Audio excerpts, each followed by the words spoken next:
Gisugda na sa construction workers sa kontraktor nga nakadaog sa bidding ang proyekto nga dike sa Pangpang sa Maribulan River. Ang mao nga Pangpang sa Sapa nahimong problema sa tag-iya sa yuta sa lugar gumikan sa pag-awa sa tubig baha sa panahon sa tag-ulan. Makita sa lugar nga adunay mga tanom nga saging nga maayo ang tubo samtang aduna sa bahin nga wala na ang mga saging. Gumikan gibanlas ang 2 ka hektarya nga saging sa ulahing pag-awa sa tubig baha. Tungod sa kapaningkamot sa atong maobjekon nga kapitan, paningkamutan niya nga mahitabo ni siya.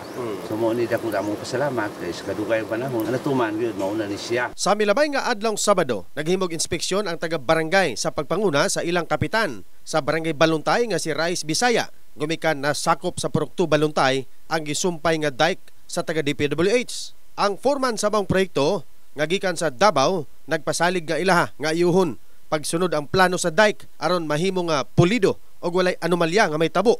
Gani adlaw gabi ang trabaho samtang wala pa niabot ang tag-ulan. Ang bana-bana nga nakuan dito, February 2 man yata to sa kuan.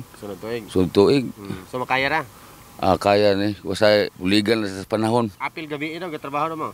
Oo, apil may gabi kay mas magaganahan po may gabi kay murag mabugnaw-bugnaw pong panahon. Kahibluan nga ang maong proyekto sumpay sa 100 million pesos nga dike sa Pangpang sa Buayan River. In the heart of changing lives. Kini si Brigadier Jason, Brigada News.